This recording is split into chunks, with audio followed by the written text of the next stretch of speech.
Okay, good afternoon, everyone. I hope you all are doing great. Please write your full names and IDs in the chat box. Everyone, please. Okay, sir.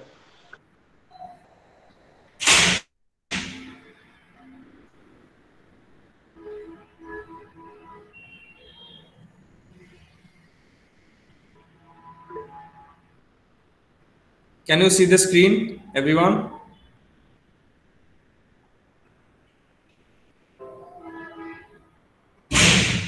Hello. I hope you can see the G sir. screen. সবাই screen দেখতে পাচ্ছ? Fine. So, Yes, sir. 1926 সালে Benito মুসোলিনির আমন্ত্রণে Italy সফরে গিয়েছিলেন রবীন্দ্রনাথ ঠাকুর। প্রথমে ইতালির শাসক মুসোলিনি ওনার আতিথেয়তায় রবীন্দ্রনাথ ঠাকুর অনেক মুগ্ধ হয়েছিলেন, কিন্তু পরে যখন জানতে পারলেন যে মুসোলিনি একজন স্বৈরাচার, হ্যাঁ, একজন নিষ্ঠুর প্রকৃতির লোক, এবং অন্যান্য মানুষের কাছ থেকে যখন এগুলো শুনছিলেন, তখন রবীন্দ্রনাথ ঠাকুর মুসোলিনির কাজকর্ম নিয়ে সমালোচনা করেছিলেন। পরে রবীন্দ্রনাথ গ্রিস, তুরস্ক ও মিশর ভ্রমণ করে ভারতে ফিরে আসেন। এখানে একটা ছবি আছে, দেখতে পাচ্ছ, এটা ইরানে। হ্যাঁ, এই যে রবীন্দ্রনাথ ঠাকুর দাঁড়িয়ে।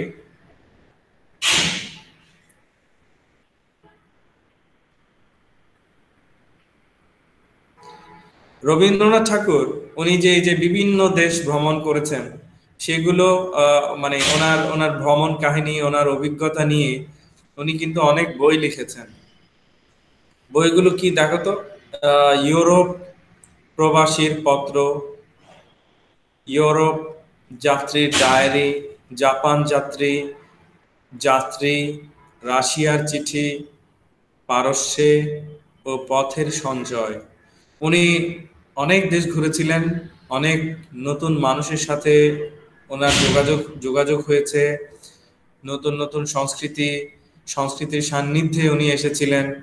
হ্যাঁ, নতুন ভাষা, নতুন সংস্কৃতি। তো ওনার যে অভিজ্ঞতা, উনি এসব বইয়ে লিখে গেছেন, লিপিবদ্ধ করেছেন।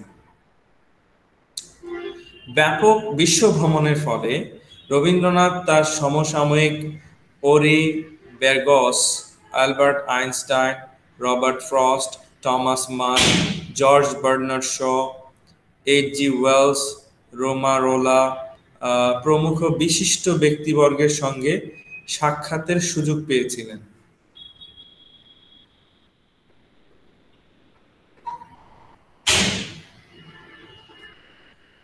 এখানে রবীন্দ্রনাথের নিজের হাতে লেখা, হ্যাঁ, নিজের হাতে লেখা একটি কবিতা, কবির হস্তাক্ষরে কবিতা। হাঙ্গেরিতে যখন ছিলেন, হাঙ্গেরিতে উনি এটা লিখেছিলেন 1926 সালে।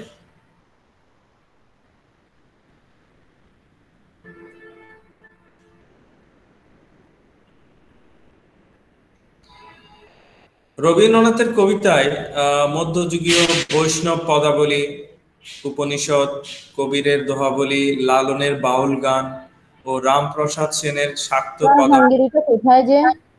সরি, স্যার হাঙ্গেরিটা কোথায় প্লেসটা? হাঙ্গেরি এটা একটা একটা দেশ। এটা কোথায় বলতে আহ, আহ, কোথায় স্যার পড়েছে এটা? স্যার সোপান নাকি জয়েন হতে পারতেছে না। সোপান, আচ্ছা, ওকে, আমি আমি দেখছি, ওকে, দেখি। এটা ইউরোপে পড়েছে, হাঙ্গেরি। হ্যাঁ, নাইমা, হ্যালো,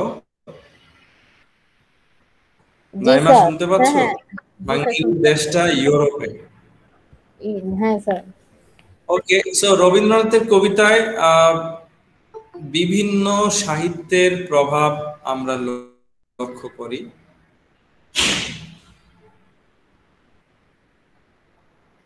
বিভিন্ন সাহিত্যের প্রভাব লক্ষ্য করি। যেমন ধরো লালনের বাউল গান, লালনের বাউল গানও কিন্তু রবীন্দ্রনাথ ঠাকুরের বেশ পছন্দের ছিল, উনি খুব পছন্দ করতেন। তো ওনার নিজস্ব যে সাহিত্য, নিজস্ব সাহিত্যকর্ম, নিজস্ব যে লেখা, রবীন্দ্রনাথের নিজস্ব লেখায় বাউলের গানের প্রভাব আমরা দেখতে পাই।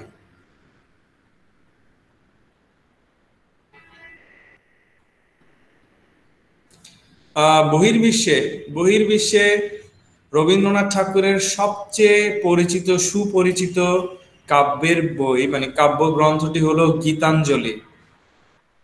গীতাঞ্জলি তোমরা জানো উনি বাংলায় লিখেছিলেন, পরে ট্রান্সলেট করলেন ইংলিশে। ওটাতেই মূলত ওনার যে মানে বহির্বিশ্বে অন্যান্য দেশে ওনার সুনাম, কবি হিসেবে ওনার যে খ্যাতি, এটা ছড়িয়ে যেতে শুরু করে গীতাঞ্জলি এই বইটার ট্রান্সলেশনের মাধ্যমে। এবং এই বইটির জন্যই রবীন্দ্রনাথ সাহিত্যে নোবেল পুরস্কার লাভ করেছিলেন।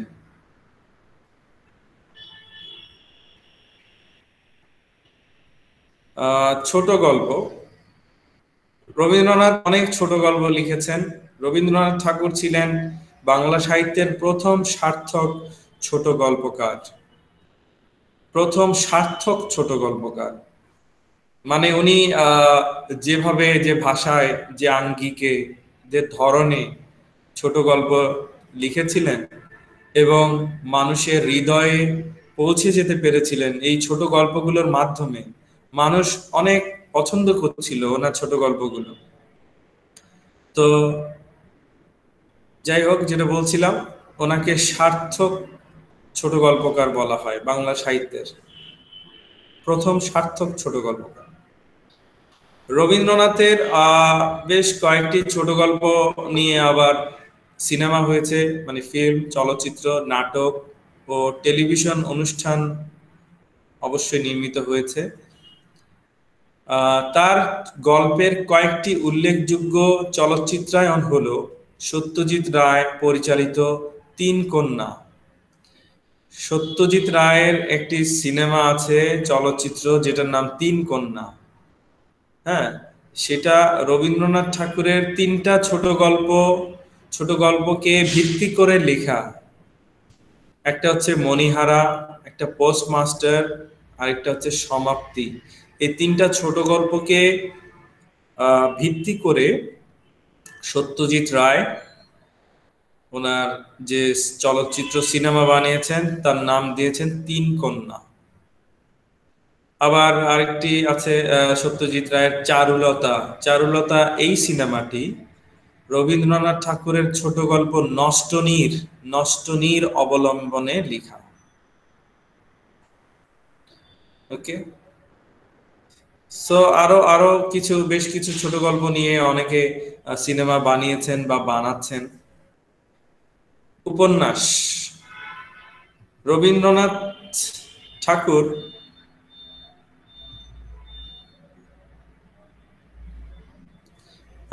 রবীন্দ্রনাথ আবার এই ধরনের নকশাও আঁকতেন। এই যে দেখো, এখানে একটা নকশা আছে, এটা রবীন্দ্রনাথের আঁকা একটা নকশা, ডিজাইন। রবীন্দ্রনাথ Sir, প্রায় it looks like ear, sir. It's look like আমাদের কান স্যার, কানের মতো স্যার। ও হ্যাঁ হ্যাঁ হ্যাঁ, শেপটা অনেকটা কানের মতো দেখাচ্ছে, অনেকটাই রাইট রাইট, কানের মতো দেখাচ্ছে। তো এই ধরনের নকশা প্রায়ই রবীন্দ্রনাথ তার পাণ্ডুলিপিগুলোতে আঁকতেন, অঙ্কন করতেন। হ্যাঁ, ওনার বইয়ের নকশাটার নাম কি? সরি, নকশাটার নাম স্যার কোনো নাম দেওয়া হয়নি স্যার? এখানে নকশার কোনো ওইভাবে নাম নেই। হ্যাঁ, ওইভাবে নাম নেই, জাস্ট নকশা দেয়া। নাম দিলে আমরা বুঝতে পারতাম আসলে উনি কি বোঝাতে চেয়েছেন এই নকশার মাধ্যমে। রবীন্দ্রনাথ ঠাকুর মোট 13টি উপন্যাস লিখেছিলেন। রবীন্দ্রনাথ আসলে গানে সফল, ছোট গল্পে সফল, নাটকে সফল, উপন্যাসে সফল, মানে উনি সব দিকেই সফল। তো রবীন্দ্রনাথ ঠাকুর মোট 13টি উপন্যাস লিখেছিলেন, যেমন বউ ঠাকুরানীর হাট, রাজর্ষি, চোখের বালি। চোখের বালি উপন্যাস অবলম্বনে তো সিনেমাও হয়েছে, তাই না, কলকাতায়। চোখের বালি, ঘরে বাইরে, শেষের কবিতা, আরো অসংখ্য, এগুলো তোমরা কিছু হয়তো পড়েছো বা না পড়লেও পড়বে। রবীন্দ্রনাথের শ্রেষ্ঠ উপন্যাস বলা হয় গোরা। গোরা রবীন্দ্রনাথের শ্রেষ্ঠ উপন্যাস। এই উপন্যাসটা শ্রেষ্ঠ কেন? এখানে দেখানো হয়েছে 19বিংশ শতাব্দীর শেষে হিন্দু ও ব্রাহ্ম সমাজের সংঘাত ও ভারতের তদানীন্তন সামাজিক ও রাজনৈতিক সমস্যাগুলি। হিন্দু ও ব্রাহ্ম সমাজ মানে হিন্দুরা হচ্ছে প্রচলিত যে নিয়ম চলছে যুগ যুগ ধরে, নিয়মের লঙ্ঘন করা যাবে না, নিয়ম কঠিন হলেও মানতে হবে। কিন্তু ব্রাহ্ম সমাজ মানে একটা গ্রুপ, হ্যাঁ, এই গ্রুপ বলছে যে না, এত কঠিন নিয়ম মানার প্রয়োজন নেই, সময়ের সাথে সাথে যুগের সাথে তাল মিলিয়ে চলতে হবে, নিয়মগুলো ইজি করতে হবে। হ্যাঁ, এই যে একটা দ্বন্দ্ব, এই দ্বন্দ্ব নিয়ে লিখেছেন এই গোরা উপন্যাসে। তাছাড়া ভারতের সেই সময়কার সামাজিক ও রাজনৈতিক সমস্যা তুলে ধরেছেন। ঠিক আছে।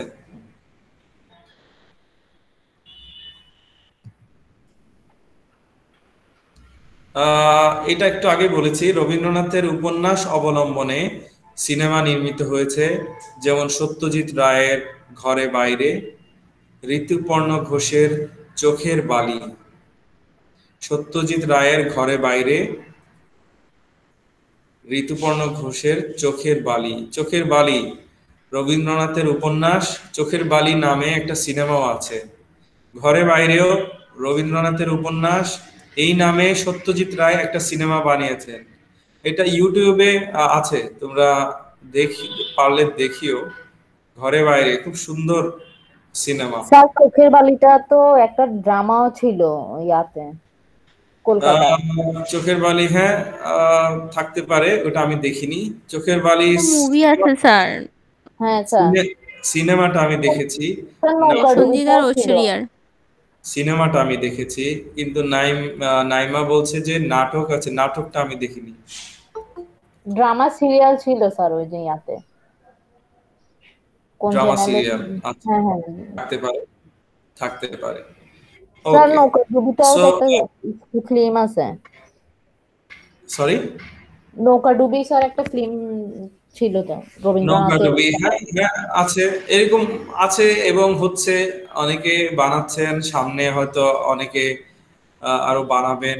হ্যাঁ, রবীন্দ্রনাথের ছোট গল্প, উপন্যাস, স্যার আহ, রবীন্দ্রনাথ রবীন্দ্রনাথের স্যার অনেকগুলো সিনেমা বের হয়েছে, যেমন আপনার স্যার তুমি একটু স্যার জোরে বলো। আমাদের সাথে নাইম স্যার জয়েন হতে পারতেছে না, ওকে একটু স্যার জয়েন দেন তো।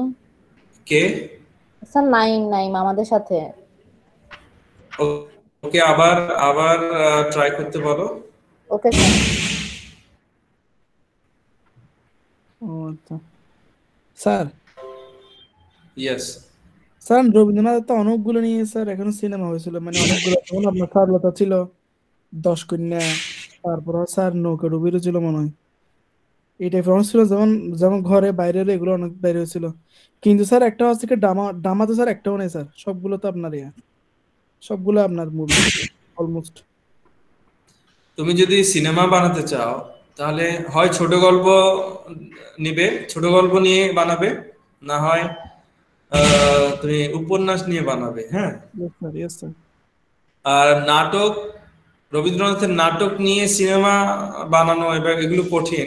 নাটক নিয়ে তুমি মঞ্চ নাটক করো। হুম হুম হুম। এই, আচ্ছা, তো প্রবন্ধ ও পত্র সাহিত্য। রবীন্দ্রনাথ বেশ কিছু প্রবন্ধ মানে এসে লিখেছেন, যেমন তোমরা জানো, পড়েছো ফ্রান্সিস বেকন, মনে আছে, যে 17th century yes prose, sir, yes sir, yes sir, yes sir. Francis Bacon. তারপরে হচ্ছে এডিসন অ্যান্ড স্টিল, হ্যাঁ, Joseph Addison, Addison and Steele. তো ওনারা যেমন রচনা লিখেছিলেন, রবীন্দ্রনাথও বেশ রচনা প্রবন্ধ লিখেছিলেন। চিঠি লিখেছিলেন। তখন তোমরা জানো ওই যুগটা ছিল চিঠি লেখার যুগ, তাই না?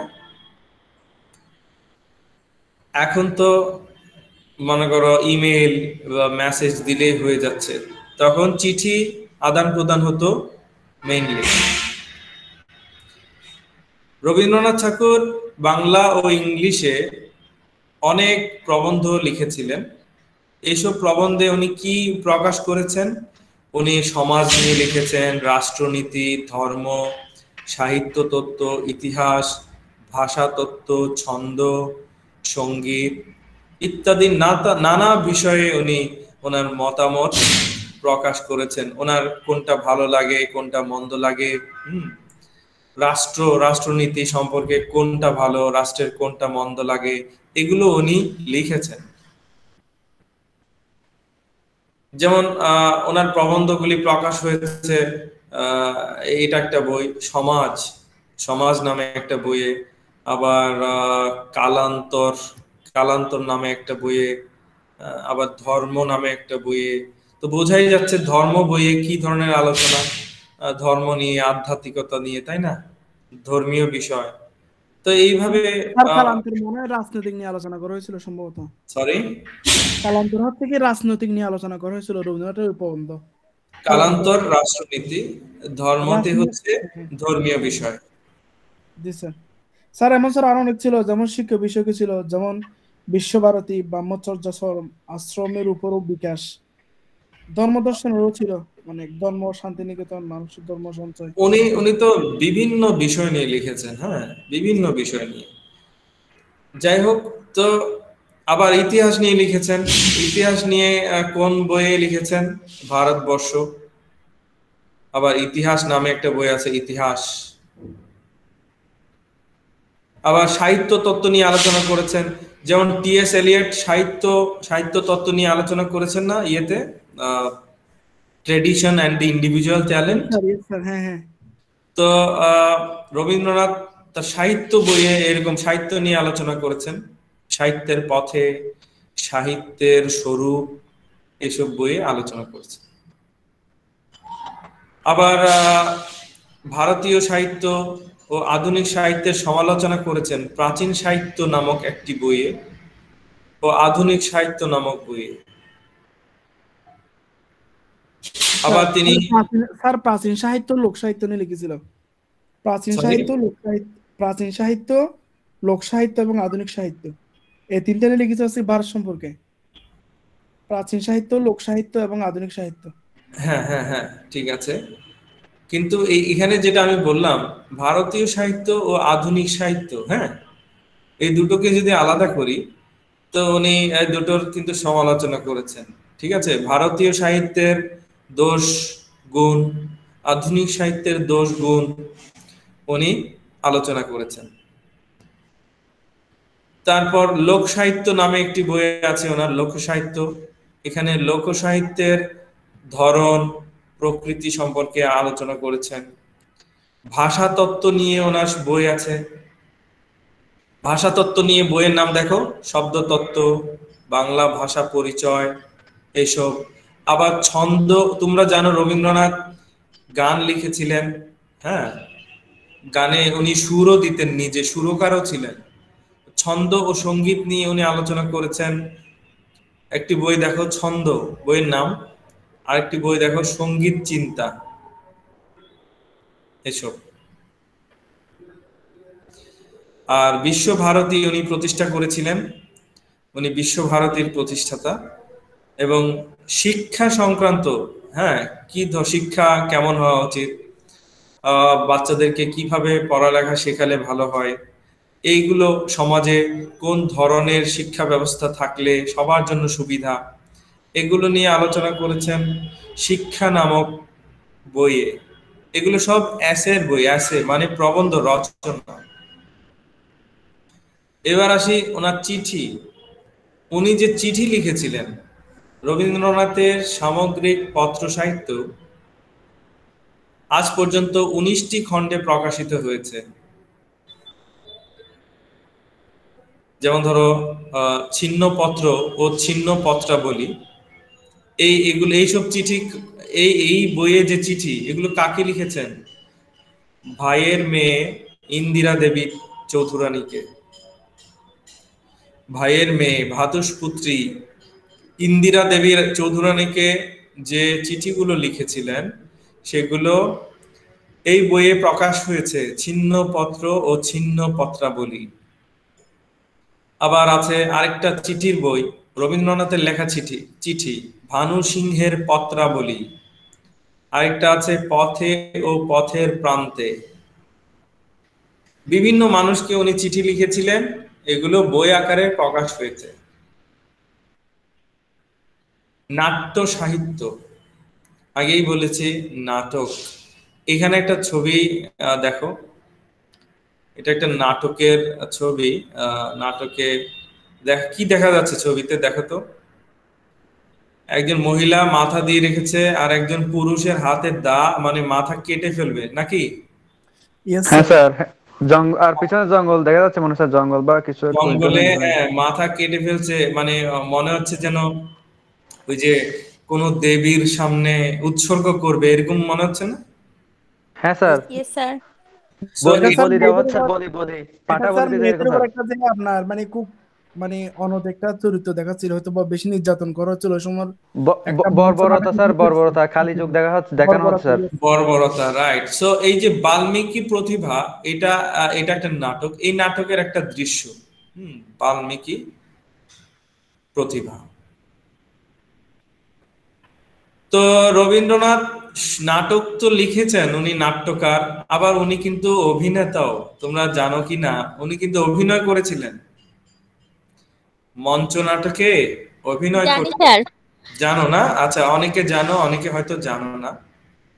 যেমন আহ জোড়াসাঁকো ঠাকুর বাড়ির পারিবারিক নাট্য মঞ্চে, ওনার বাড়িতে মঞ্চ ছিল জোড়াসাঁকোতে, কলকাতায়। 16 বছর বয়সে বড় ভাই জ্যোতিরিন্দ্রনাথ ঠাকুরের লেখা হঠাৎ নবাব এই নাটকে ও পরে বড় ভাইয়ের লেখা অলীক বাবু নাটকে অভিনয় করেছেন রবীন্দ্রনাথ। তো উনি দেখো বহুমুখী প্রতিভার মানুষ।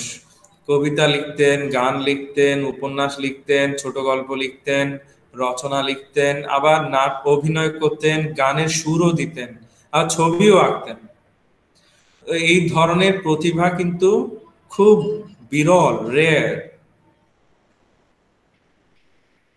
1881 সালে তার প্রথম তার প্রথম গীতিনাট্য বাল্মীকি প্রতিভা মঞ্চস্থ হয়। গীতিনাট্য মানে কি?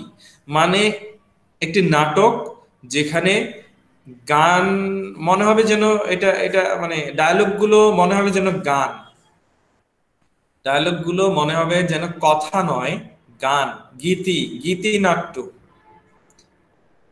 বাল্মীকি প্রতিভায় তিনি অভিনয় করেন ঋষি বাল্মীকির ভূমিকায়।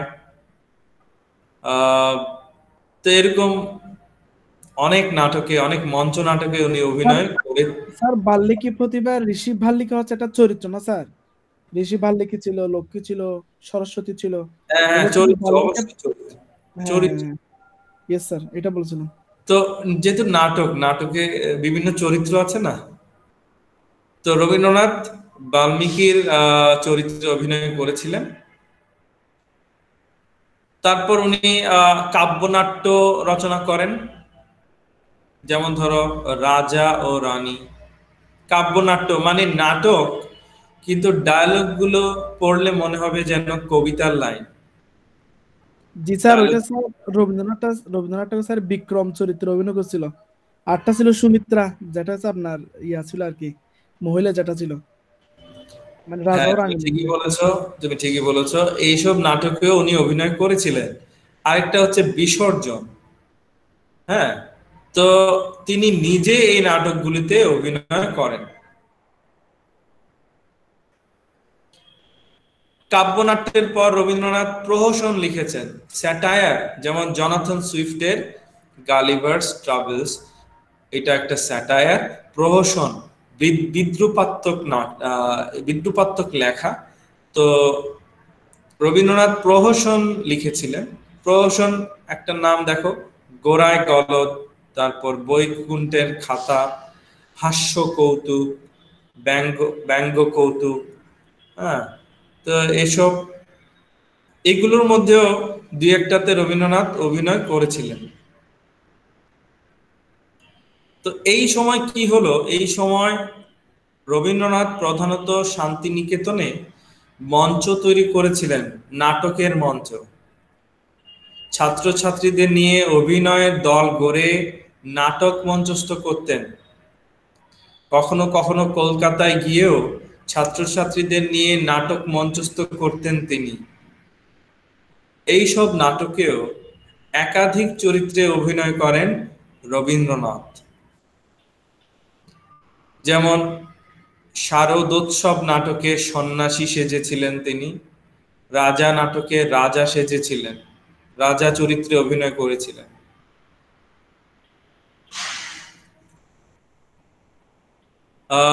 1926 সালে নটির পূজা নাটকে অভিনয়ের সঙ্গে সঙ্গে নাচ ও গানের প্রয়োগ ঘটিয়েছিলেন রবীন্দ্রনাথ।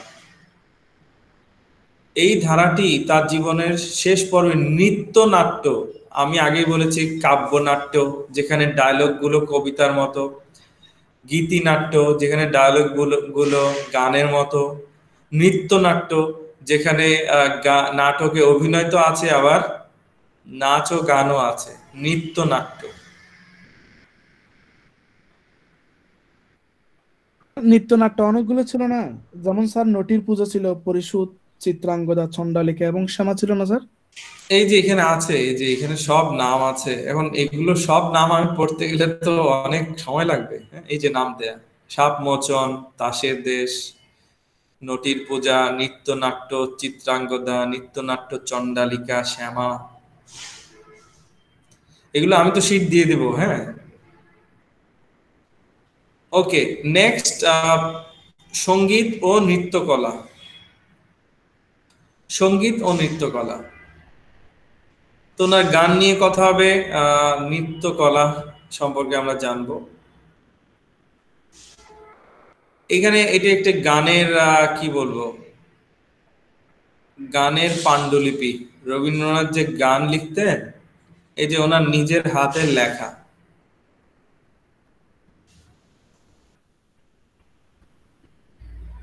বিধির বাঁধন কাটবে তুমি, গানের পাণ্ডুলিপি। তো ওনার গান সম্পর্কে আমরা এখন জানবো। রবীন্দ্রনাথ কতটি গান লিখেছিলেন? 1915টি গান। বিভিন্ন বিষয় নিয়ে উনি গান লিখেছেন, সমাজ, ভালোবাসা, হ্যাঁ, মানুষের সাথে মানুষের সম্পর্ক, বন্ধুত্ব, মান অভিমান, বিভিন্ন টপিক নিয়ে গান লিখেছেন। যেমন আমারও পরানো যাহা চাই তুমি তাই, তুমি তাই গো আমারও পরানো যাহা চাই। এটা এটা কি ধরনের গান? এটা কি সমাজ সম্পর্কিত না প্রেম ভালোবাসা? প্রেম ভালোবাসা। প্রেম ভালোবাসা, হ্যাঁ। সুইটি বুঝতে পেরেছে, বাকিরা বুঝে। স্যার সুইটির ভালো আইডিয়া আছে ওইদিকে জন্য। আচ্ছা, যাই হোক, তো উনি শুধু গান লিখেননি, উনি গানে সুরও করেছেন। সুর করা কিন্তু অনেক কঠিন, হ্যাঁ, সবাই তো পারে না এসব। তো উনি কতটা মেধাবী ছিলেন দেখো, গান লিখেছেন, গানের সুরও দিয়েছেন। 1900 সালে শান্তিনিকেতনে বসবাস শুরু করার পর রবীন্দ্রসঙ্গীত রচনার তৃতীয় পর্বের সূচনা ঘটে। রবীন্দ্রনাথ ঠাকুর শান্তিনিকেতনে বসবাস শুরু করেন 1900 সাল থেকে, এবং তখন থেকে ওনার গানে বাউল গানের প্রভাব আমরা দেখতে পাই। হ্যাঁ,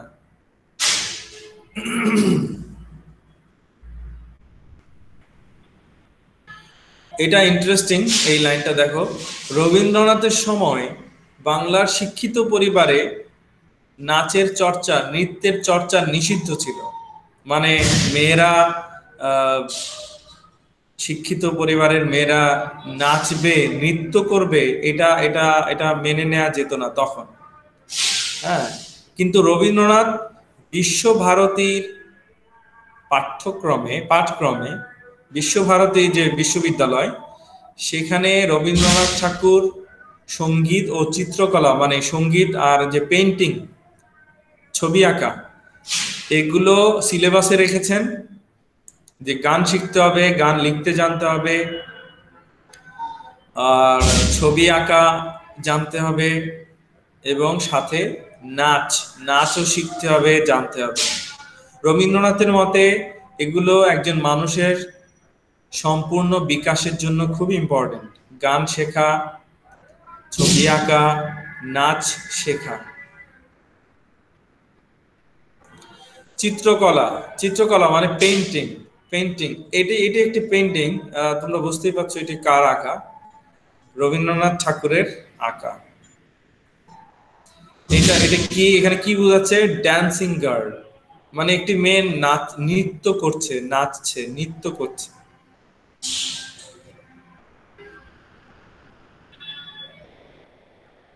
তো ওনার বয়স যখন 70 বছর প্রায়, তখন উনি ছবি আঁকা শুরু করলেন 70 বছর বয়সে। উনি কিন্তু কখনো ছবি আঁকা শেখেননি, মানে নিজেই আঁকতেন, কারো কাছে ছবি আঁকা শেখেননি। তো ওনার ছবির সংখ্যা কত? 2500-এর উপর। আবার এইসব ছবি যেমন ধরো ফ্রান্সের প্যারিসে চিত্র প্রদর্শনী হয়েছে, অনেক মানুষ ওনার ছবি দেখেছেন। রাজনীতি, রবীন্দ্রনাথের রাজনৈতিক চিন্তা কি ছিল আসলে, প্লাস রবীন্দ্রনাথের শিক্ষা চিন্তা কি ছিল, উনি কোন দল পছন্দ করতেন, বা রাজনীতি সম্পর্কে ওনার কি ধারণা, কি উনি কি রাজনীতি পছন্দ করতেন না ঘৃণা করতেন, কি আসলে আমরা একটু দেখি। রবীন্দ্রনাথ ঠাকুরের রাজনৈতিক দর্শন অত্যন্ত জটিল। তিনি সাম্রাজ্যবাদ, ওই যে ব্রিটিশরা যখন ভারতবর্ষ শাসন করত, তিনি সাম্রাজ্যবাদের বিরোধিতা ও ভারতীয় জাতীয়তাবাদীদের সমর্থন করতেন। রবীন্দ্রনাথ ব্রিটিশদেরকে ঘৃণা করতেন তখন, কারণ ব্রিটিশরা অন্যায়ভাবে ভারতবর্ষ শাসন করছে, এই উপমহাদেশ শাসন করছিল।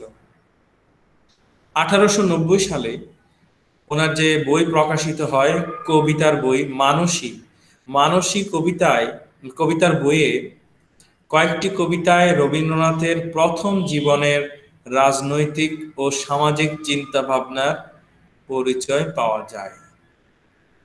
মানসিক কবিতার বইয়ে উনি ওনার যে ব্যক্তিগত রাজনৈতিক চিন্তা, সমাজ নিয়ে ওনার চিন্তা, রাজনীতি কেমন হওয়া উচিত, সমাজ কিভাবে এগিয়ে গেলে ভালো, এইসব চিন্তার প্রকাশ পাওয়া যায় মানসিক এই বইয়ে।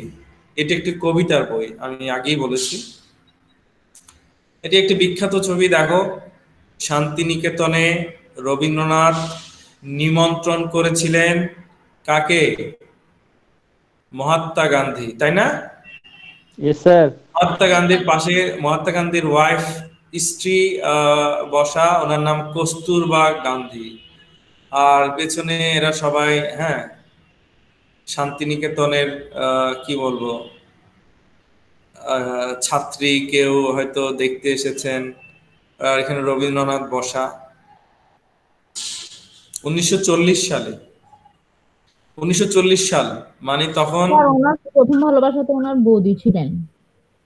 সরি স্যার, রবীন্দ্রনাথের প্রথম ভালোবাসা ওনার বৌদি ছিল না? এটা নিয়ে বিতর্ক আছে অনেক, হ্যাঁ, এটা নিয়ে অনেক বিতর্ক আছে। কেউ বলে যে হ্যাঁ, ওনার ভাবি, হ্যাঁ, ওনার ভাবির সাথে ওনার এক ধরনের সম্পর্ক হয়তো ছিল। কেউ বলে যে না, এতটা গভীরতা ছিল না। যাই হোক, এটা নিয়ে বিতর্ক আছে। ভারতের স্বাধীনতা আন্দোলনে রবীন্দ্রনাথের গান ও কবিতার ভূমিকা অনেক। এই যে ভারতে মানুষজন ব্রিটিশদের বিপক্ষে আন্দোলন করছিল তখন, যে ব্রিটিশরা আমাদের দেশ ছেড়ে চলে যাক, তো রবীন্দ্রনাথ কিন্তু অনেক গান লিখেছিলেন এই এই এই বিষয়টাকে, এই মুহূর্তকে কেন্দ্র করে। হ্যাঁ, মানে প্রতিবাদমূলক গান। যেমন কাজী নজরুল ইসলাম লিখেছিলেন বিদ্রোহী কবিতা, তাই না? জি স্যার। আমি বিদ্রোহী রণক্লান্ত, আমি সেই দিন হব শান্ত। উনি এই যে ব্রিটিশদের বিপক্ষে লিখেছেন। রবীন্দ্রনাথও ব্রিটিশদের বিপক্ষে অনেক লেখা লিখেছেন। রবীন্দ্রনাথ আরো কি করেছেন দেখো, 1919 সালে জালিয়ানওয়ালাবাগ হত্যাকাণ্ডে, জালিয়ানওয়ালাবাগ নামক স্থানে কিছু মানুষ একসাথে জড়ো হয়েছিল। ব্রিটিশরা ওদের সবাইকে গুলি করে হত্যা করেছিল। এই ঘটনার পর রবীন্দ্রনাথ ঠাকুর ঘৃণায় ব্রিটিশরা ওনাকে যে নাইট উপাধি দিয়েছিল, নাইট সম্মান সূচক নাইট উপাধি, ওই নাইট উপাধি ফিরিয়ে দিয়েছিলেন, যে আপনাদের এই নাইট উপাধি আমি চাই না, এটা দরকার নেই, আপনারা অত্যাচারী, আপনাদের দেয়া সম্মান আমার দরকার নেই। এবং উনি লিখেছিলেন, রবীন্দ্রনাথ প্রতিবাদে লিখেছিলেন, আমার এই প্রতিবাদ আমার আতঙ্কিত দেশবাসীর মৌন যন্ত্রণার অভিব্যক্তি। মানে এটা আমার প্রতিবাদ, আমি নাইট উপাধি ফিরিয়ে দিলাম। রবীন্দ্রনাথ লিখেছেন চিত্ত যেথা ভয় শূন্য, চিত্ত যেথা ভয় শূন্য, উচ্চ যেথা শির। মানে ভয় পেলে চলবে না। উনি ওনার কবিতায়, উনি ওনার গানের মাধ্যমে মানুষকে উৎসাহ দিয়েছেন, তোমরা লড়াই করো, ব্রিটিশদের বিপক্ষে লড়াই করো, এগিয়ে যাও। উনি লিখেছেন একলা চলো রে, যদি তোর ডাক শুনে কেউ না আসে তবে একলা চলো রে। মানে কেউ আসলে আসুক, না আসলে নেই, তুমি তোমার প্রতিবাদ করে যাও ব্রিটিশদের বিপক্ষে। এবং মহাত্মা গান্ধী এই গানটা খুব পছন্দ করেছিলেন, একলা চলো রে। কারণ মহাত্মা গান্ধী নিজেও শুরু করেছিলেন তো একাই, তাই না, প্রতিবাদ। তারপর অনেকে ওনাকে সাপোর্ট করেছিলেন। রবীন্দ্রনাথ তার তোতা কাহিনী নামে একটা গল্প আছে, তোতা কাহিনী। এই গল্পে, আচ্ছা টিয়া পাখি কি করে বলো তো, তোতা কি করে? তুমি যেটা বলো সেটাই সে বলতে চায় বা বলে, তাই না? অনুকরণ করে স্যার, অনুকরণ করে। বলানো বলি। কপি করে, তাই তো? Yes, sir. টিয়া পাখি কপি করে। তাহলে রবীন্দ্রনাথ তোতা কাহিনী গল্পের মাধ্যমে বোঝালেন যে বিদ্যালয়গুলোতে, স্কুলে স্টুডেন্টরা যায়, টিচাররা বলে এটা মুখস্থ করো, স্টুডেন্টরা মুখস্থ করে আসে, ঠিক টিয়া পাখির মতো, নাকি? হ্যাঁ sir. Yes, sir. sir. Primary স্কুলের কথা ধরো, যে আগামীকাল এই ছড়াটা মুখস্থ করে আসবে, স্টুডেন্ট নাহলে ব্যাক ছড়াটা করবে। মুখস্থ করে আসে, ঠিক কি না? স্যার। Yes sir. তাহলে তাহলে স্টুডেন্টরা এখানে কি টিয়া পাখির সাথে তুলনা করা যায় না? জি স্যার যায়। রবীন্দ্রনাথ Of course, এই যে বিদ্যালয়ে যে মুখস্থ বিদ্যা এটাকে ওই টিয়া পাখির সাথে তুলনা করেছে। টিয়া পাখি যেমন তোমাকে কপি করে তোমার কথাটা বলে, ছোট ছোট ছোট বাচ্চারা বই থেকে মুখস্থ করে, কপি করে সেই পড়াটা তোমাকে দেয়, মুখস্থ দেয়।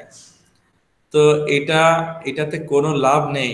রবীন্দ্রনাথের মতে এই মুখস্থ বিদ্যায় কোনো লাভ নেই।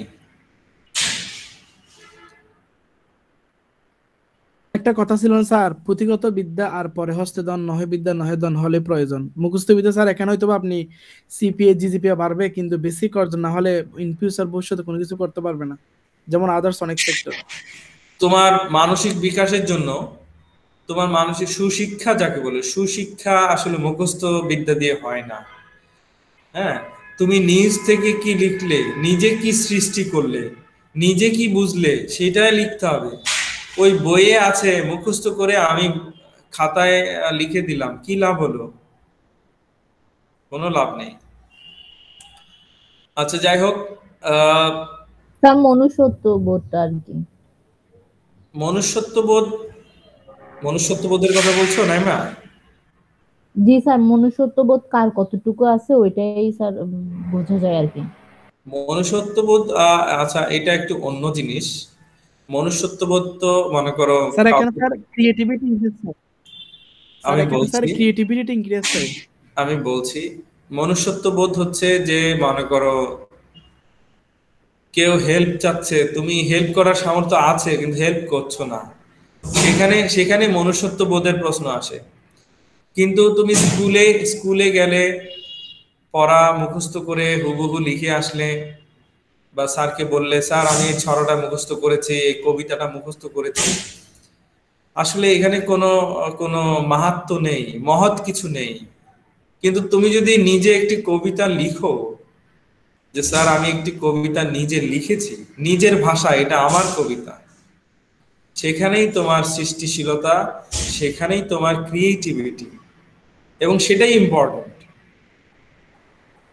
আচ্ছা, শান্তিনিকেতন আশ্রম, শান্তিনিকেতন আশ্রমকে দেশ ও দেশের বাইরে বের করে ভারত ও বিশ্বকে একই সূত্রে বাঁধার জন্য একটি বিশ্ব শিক্ষা কেন্দ্র স্থাপনের পরিকল্পনা নিয়েছিলেন রবীন্দ্রনাথ। আর 1918 সালে বিশ্বভারতী নামে একটি বিদ্যালয় প্রতিষ্ঠা করেছিলেন, বিশ্বভারতী বিদ্যালয়, যেটি এখন ভারতে এখনো আছে, বিশ্বভারতী বিশ্ববিদ্যালয়, হ্যাঁ, ইউনিভার্সিটি। তো এটা রবীন্দ্রনাথ নিজে প্রতিষ্ঠাতা। 1922 সালে উদ্বোধন হয়েছিল। এবং এখানে রবীন্দ্রনাথ কিভাবে শিক্ষাদান করতেন? স্যার 1921 সালে বিশ্বভারতী প্রতিষ্ঠা হয়েছিল। 1922 সালের 22 ডিসেম্বর। 21 সালে কি? ইয়েস স্যার, 21 সাল পড়ছিলাম আমি আগে। আচ্ছা, হতে পারে এক বছর এদিক ওদিক, অনেক বইয়ে দেখা যায়, হ্যাঁ, হয় না, তথ্য নিয়ে মতভেদ থাকে, ইয়েস স্যার, এক ইয়েস বছর স্যার। এদিক ওদিক হতেই পারে। কোন বইয়ে দেখবে হয়তো 21, কোন বইয়ে দেখবে 22। আচ্ছা, যাই হোক, বিশ্বভারতীতে, এই বিশ্ববিদ্যালয়ে কবি কিভাবে স্টুডেন্টদেরকে পড়াতে চাইতেন, মানে স্টুডেন্টরা কিভাবে পড়বে, সেটা সেটা হলো ওই যে তোমরা জানো, প্রকৃতির সান্নিধ্যে, হ্যাঁ, গাছের গাছের ছায়ায়, গাছের নিচে। তোমরা ছবি দেখেছো না? শান্তিনিকেতনে সেরকম করে পড়ানো জি হয় স্যার, স্যার। দেখছি। হ্যাঁ, গুরু প্রথার পুনর্প্রবর্তন। গুরু প্রথা মানে কি?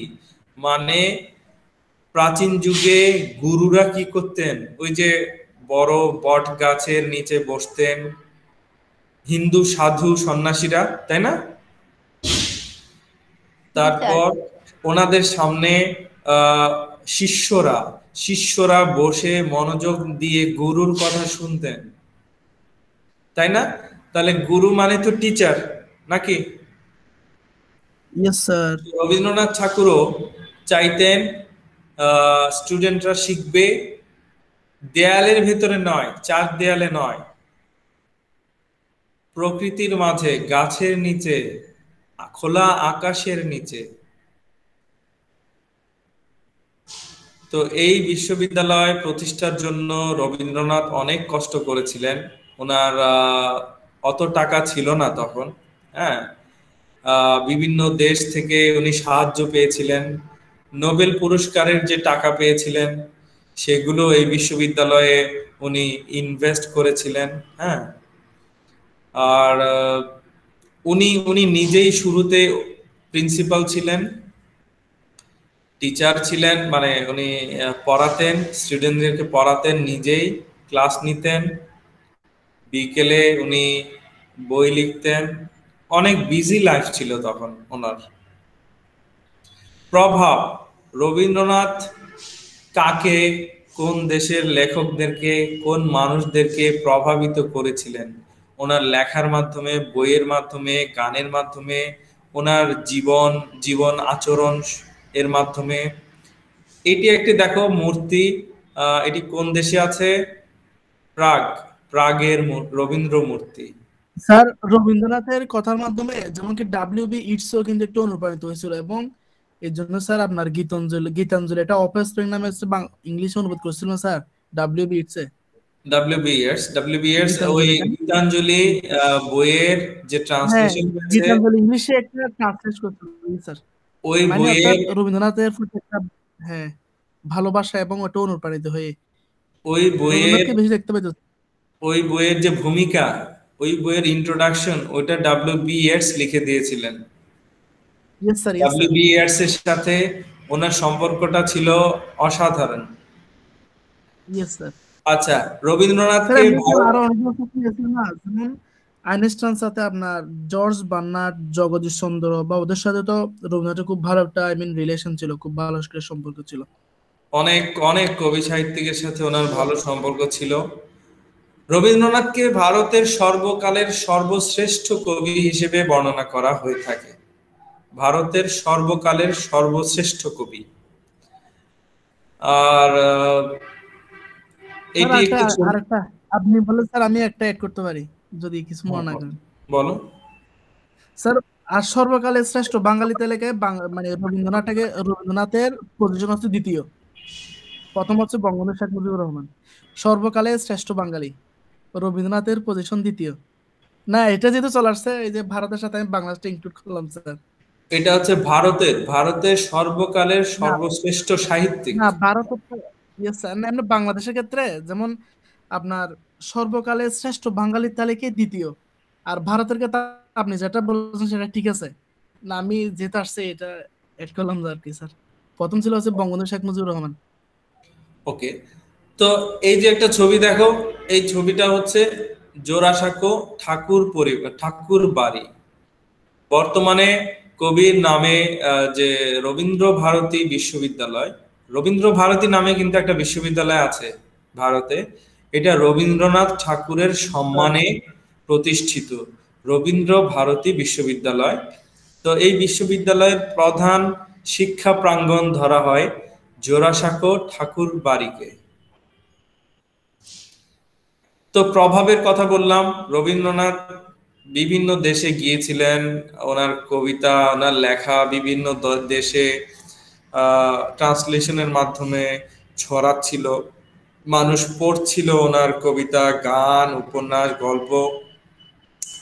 বিশেষ করে নোবেল প্রাইজ পাওয়ার পরে তো ওনার নাম সারা বিশ্বে ছড়িয়ে পড়ল।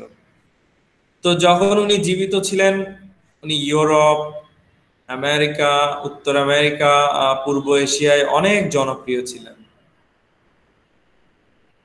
তারপরে জাপানের অনেক কবি সাহিত্যিক ওনার লেখার মাধ্যমে অনুপ্রাণিত হয়েছিলেন। ওনার বই বিভিন্ন ভাষায়, যেমন ইংলিশ, ওলন্দাজ, জার্মান, স্প্যানিশ সহ অনেক ভাষায় অনুবাদ হয়েছিল ওনার বই। এখানে অনেক নাম আছে, আমি সব পড়ছি না। হ্যাঁ, অনেক দেশের কবি সাহিত্যিকরা অনুপ্রাণিত হয়েছিলেন। এটা হচ্ছে রবীন্দ্রনাথ ঠাকুরের সমাধিস্থল, মানে এখানে এটা হচ্ছে নিমতলা মহাশ্মশান। হ্যাঁ, নিমতলা মহাশ্মশান কলকাতায়।